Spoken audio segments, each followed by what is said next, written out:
Hi, it's Joanne.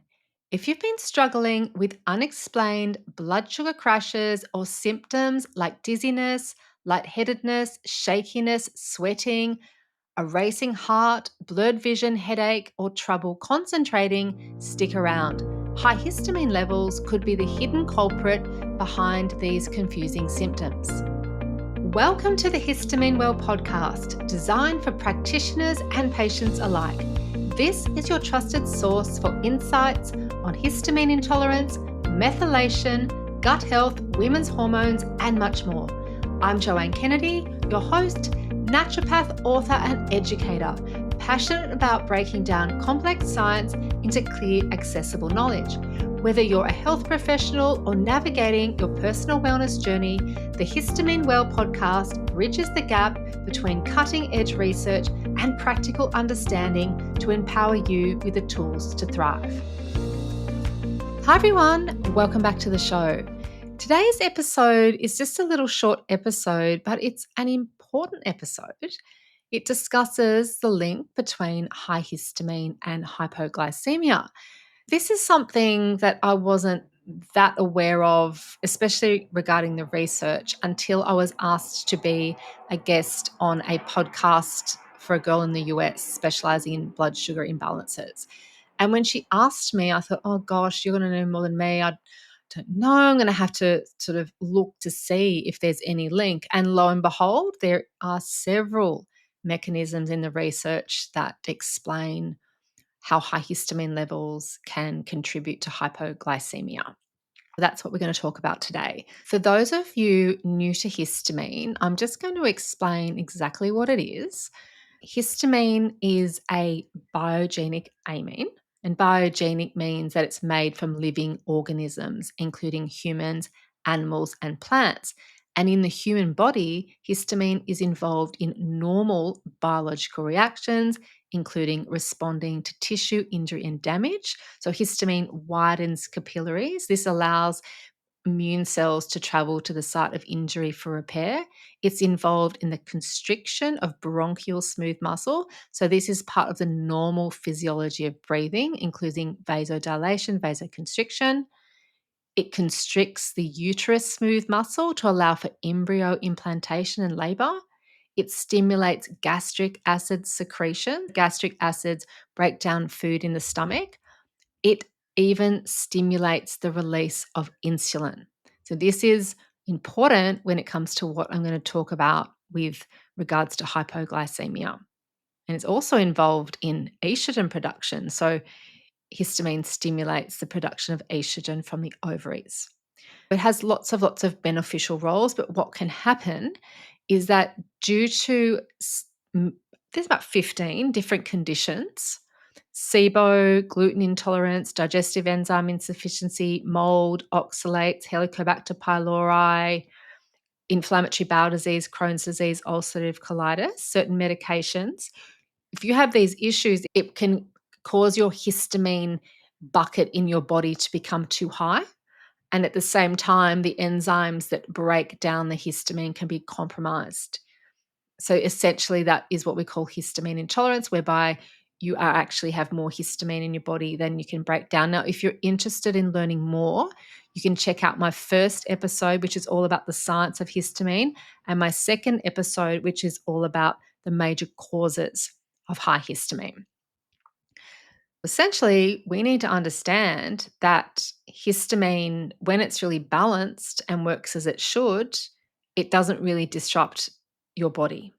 But when it does, it will disrupt multiple systems, including your blood sugar regulation.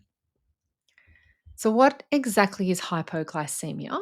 Hypoglycemia is a condition where your blood sugar levels drop too low, typically below 70 milligrams per deciliter. Symptoms can include shakiness, sweating, fatigue, confusion, and in more severe outcomes, it can cause seizures if left untreated. Now, for most people, hypoglycemia is linked to diabetes or fasting for too long, but in individuals with high histamine, it can have an entirely different root cause, which is what we're going to talk about now. How exactly does high histamine cause low blood sugar? First of all, histamine can affect the hormones that regulate your blood sugar. For example, histamine can cause an overstimulation of insulin production. Histamine, especially through this H2 receptors, there's several receptors that histamine work on. The H2 receptor, when stimulated by histamine, can trigger the pancreas to release too much insulin.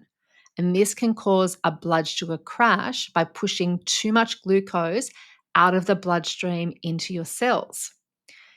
Histamine also plays a role with glucagon.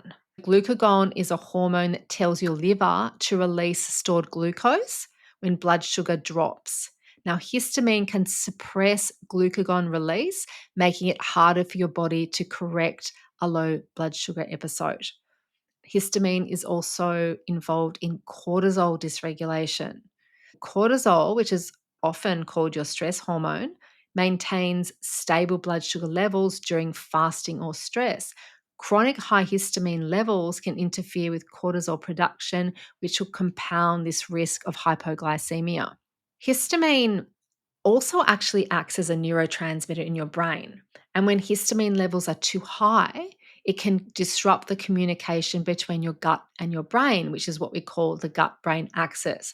And this can delay your body's normal hormonal responses to low blood sugar, leaving you feeling shaky and confused for much longer than you should.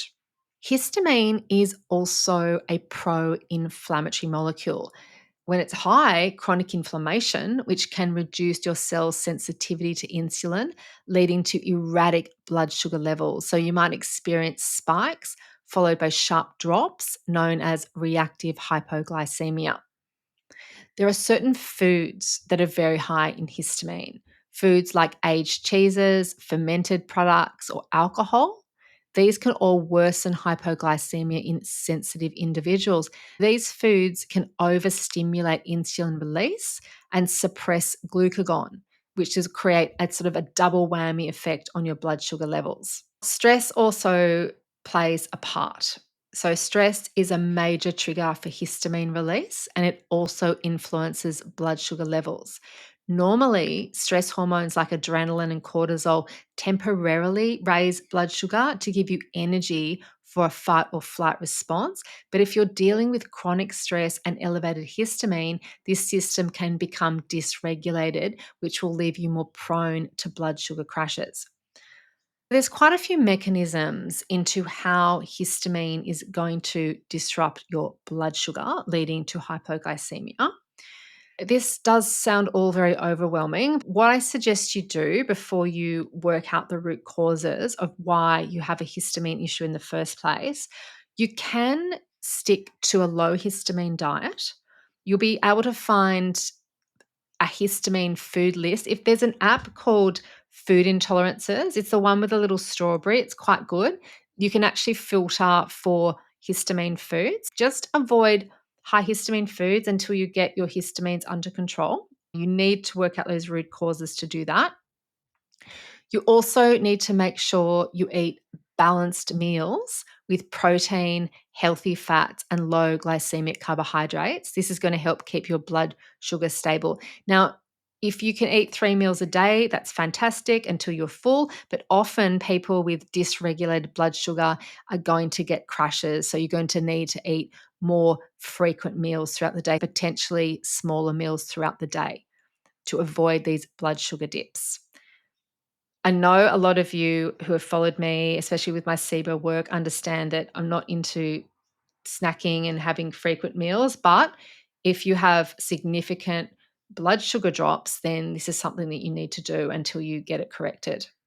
Some other ways you can help your body clear histamine.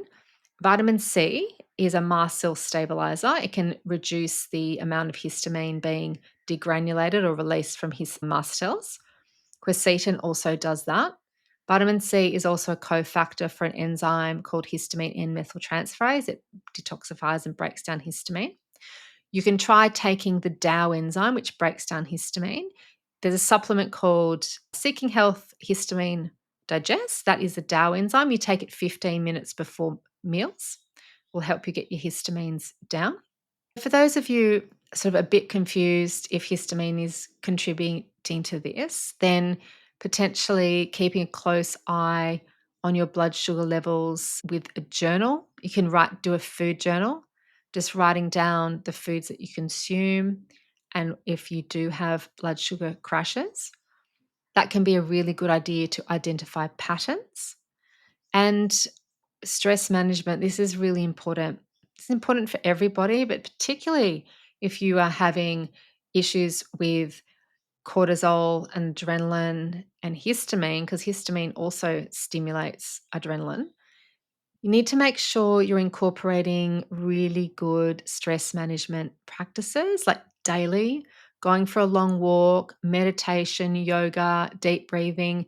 You also need to prioritize sleep, as poor sleep can increase both histamine levels and blood sugar instability. I hope that it shed some light into this really interesting link between histamine and hypoglycemia. So, if you are someone who's having very reactive hypoglycemia and you're not really sure why, then looking into histamine is something that you should definitely consider. We're here to help. I see patients globally online via Zoom. I've also got my e-bundle, which is an e-book and video masterclass all about the major causes of high histamine. And as I said, you can also refer to the first couple of episodes of this podcast to get more information. But remember, it's dietary changes, stress management, getting enough sleep, making sure you're eating healthy fats, good amounts of protein. This can all really, really help stabilize your blood sugar. You know, the thing with high blood sugar, it is a threat to the body. And being hypoglycemic, it is a threat to the body. And so you get locked in this chicken and egg situation whereby the body's very stressed out by this blood sugar imbalance. And then the stress causes more blood sugar imbalance and causes more histamine to be released. Thank you for joining me. I hope you found this episode beneficial. Be sure to subscribe to the Histamine Well so you don't miss an episode. Leave a review, and you can also share this episode with someone who could benefit. If you have any questions you'd like answered or have a topic you'd like me to discuss, please go to my website, joannekennedynaturopathy.com, where you can provide us with that information. Until next time, take care and be well.